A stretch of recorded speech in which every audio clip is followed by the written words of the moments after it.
time once again for the Laughing Report, when Dan and Dick bring you the news, past, present, and future. Go on. News across the nation. We have got the information in a way we hope will amuse. We just love to give you our views. Gentle friends, laughing looks at the news. Oh, Mr. Dan!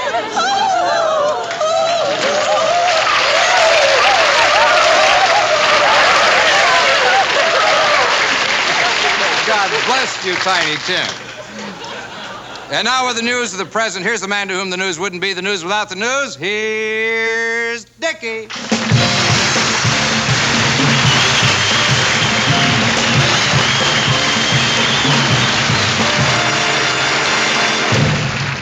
That's an odd single.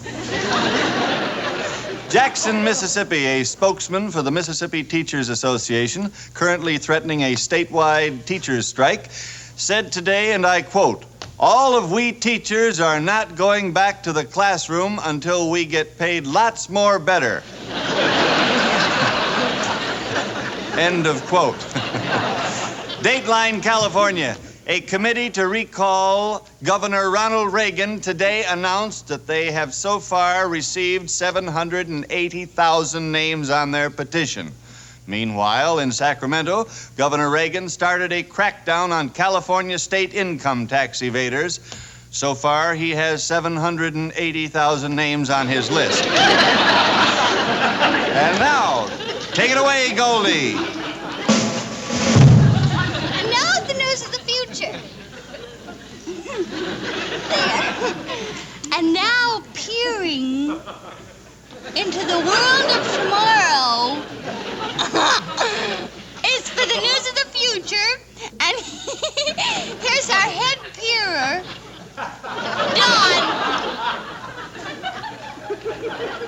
That's Dan, Goldie. Are you sure? No, I'm Dan.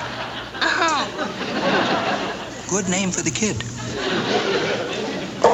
Paris, 1988. Quick settlement of the 25-year-old Vietnam War was seen today when Averell Harriman assured North Vietnamese negotiators that American bombing of Hanoi will cease as soon as the Viet Cong agree to withdraw from South Vietnam, Cambodia, and Seattle. The nation's capital, 20 years from now, 1988. Blacks and whites clashed today when Congress refused to meet with the representatives of the Poor People's latest march on Washington. Poverty leader William S. Buckley vowed to remain in the Capitol until action is promised by President Mahalia Jackson. Vice President George Wallace could not be reached for comment. As you know, President Mahalia Jackson has sent George Wallace on a fact-finding tour of the Florida Everglades on a surfboard.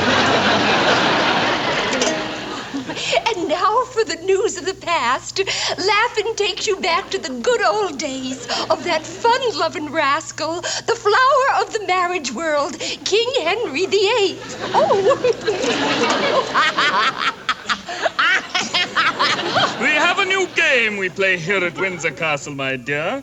It's called Queen for a Day. We all know that Sigmund Freud was the father of modern psychiatry, but now we take you back to old Vienna to meet the mother of psychiatry, Mrs. Sigmund Freud. Well, Mrs. Freud, I really can't tell you how happy I am to have gotten hold of you. Now, don't be naughty. I'm sorry, I guess that's what you would call a Freudian slip. Oh, is it showing? You really are naughty, aren't you? Well, I'll try to do better. Now, let's get right down to it. Do you mind? First of all, could you explain about your husband's Freudian symbols? My husband's what? Symbols, his Freudian symbols. Oh, those. He hasn't played those in years. He switched to the glockenspiel just after we got married. No, I meant his theory of sex symbols. You know, that everyday items actually represent sexual objects. Oh, that's not Sigmund's theory, dum-dum. That's my theory. Is it? For instance, take this sexy piece of paper. Oh? And then, when you do this... Isn't that absolutely obscene? Well, Oh, poor Booby, I'm embarrassing you. I'll bet you've never torn paper with a married woman before. No, I haven't. Well, it is kind of fun. Well, getting back to your husband. Now, if his book isn't about sexual symbolism, what is it about? Is it, It's about the birds and the bees, of course. Well, then it is about sex. No, silly. It's about the birds and the bees. You see, he feels that all of men's anxieties are caused by his desire to fly like a bird and to sip honey like a bee. But that's ridiculous. Well, that's what I said, but Sigmund insists. Can I trust you? Well, I think so. Well, you see, Sigmund actually is trying to learn how to fly like a bird and to sip honey like a bee. And I'm afraid that if he ever finds out, he's going to leave me. So, every night, after he's asleep, I reach over and I pluck out all his feathers. You reach over and pluck out his feathers. Shh! If Sigmund finds out, he'll sting me. That's the most beautiful thing I ever heard.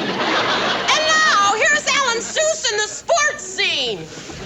Hello, all you sports fans. This is Big Al and the Old Football Diamond with a sports editorial.